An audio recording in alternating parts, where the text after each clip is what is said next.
ગઈકાલે prevention of crime branch Rajkot શહેરની team દ્વારા યુનિવર્સિટી પોલીસ સ્ટેશન તથા થોરાળા પોલીસ સ્ટેશન વિસ્તારમાં દેશી દારૂની ભટ્ટીઓના 2 કેસો કરવામાં આવેલા હતા, જેમાં યુનિવર્સિટી વિસ્તારમાં રૈયાધાર મફતિયાપરા દશામા મંદિરવાળા રોડ પાસે ઓરડીમાંથી એક ભટ્ટી પકડવામાં આવેલ હતી. યુનિવર્સિટી પોલીસ સ્ટેશનના પીએસઓ દ્વારા એફઆઈઆર ઓનલાઈન કરવાની કામગીરી દરમિયાન ભૂલથી ઘટના સ્થળમાં યુનિવર્સિટી કેમ્પસ લખાઈ ગયેલ હતો, જેથી એક ગેરસમજ ઊભી થયેલી કે આ દેશી દારૂની ભટ્ટીનો કેસ જે છે યુનિવર્સિટી કેમ્પસમાંથી કરવામાં આવેલ છે, જબકી આ ગેરસમજ કર્મચારીની ભૂલના લીધે ઊભી થયેલ હતી. જવાબદાર કર્મચારીઓ વિરુદ્ધ એસીપી પશ્ચિમ વિભાગને પ્રાથમિક તપાસ સોંપવામાં આવી છે અને શિક્ષાત્મક કાર્યવાહી હાથ ધરવામાં આવશે અને નામદાર કોર્ટને આ બાબતે એક રિપોર્ટ કરવામાં આવશે, જેમાં સ્થળની ભૂલ નામદાર કોર્ટને જાણ કરવામાં આવશે.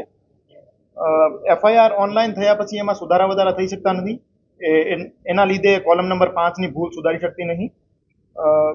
બાકી આ પૂરી સમગ્ર ઘટનાક્રમમાં યુનિવર્સિટી કેમ્પસમાંથી કોઈ પણ પ્રકારની કોઈ ભટ્ટી પકડવામાં આવેલ નહીં હતી. ખરેખર આ રૈયાધાર વિસ્તારના મફતિયાપરામાંથી એક ભટ્ટી નો કેસ કરવામાં આવેલ હતો. યુનિવર્સિટી કેમ્પસની ગેટ પાસે 100 મીટરના અંતરે દેશી દારૂની ખાલી કોથળીઓ, લોકેશન જે લખ્યું છે એથ્લેટિક ગ્રાઉન્ડની બાજુમાં, જે સાચું છે યુનિવર્સિટી અંદર નથી પરંતુ બહાર છે, પણ ત્યાં દેશી દારૂની કોથળીઓ પણ મળી છે અને બાઇટિંગના જે રાત્રિ દરમિયાન બાઇટિંગ લેતા હોય છે અલગ અલગ પડીકાઓ પણ ત્યાં છે. આમાં અવારનવાર આ વિસ્તારમાં રૈયાધાર વિસ્તારમાં દેશી દારૂની ભટ્ટીઓના અને દેશી દારૂના કેસ કરવામાં આવે છે, તો મે બી ત્યાં ખાલી કોથળીઓ મળી આવી હશે.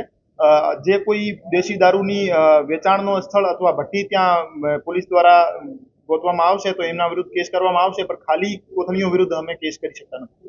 ચેકિંગ થશે હવે, કારણ કે ત્યાં ગેટ શિક્ષણ ધામના ગેટ પાસે જ આ યોગ્ય કે એક બાજુ શિક્ષણ યુનિવર્સિટી ને બીજી બાજુ કેન્સર હોસ્પિટલ, બંનેની વચ્ચે અવારનવાર અવાવરું જગ્યા છે. આ એરિયામાં અવારનવાર કેસો કરવામાં આવે જ છે.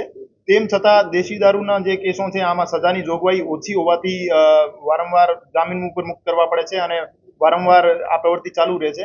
પણ તેમ છતાં જ્યારે પણ પોલીસને એવી વસ્તુ ધ્યાનમાં આવશે તો કેસો કરવામાં આવશે.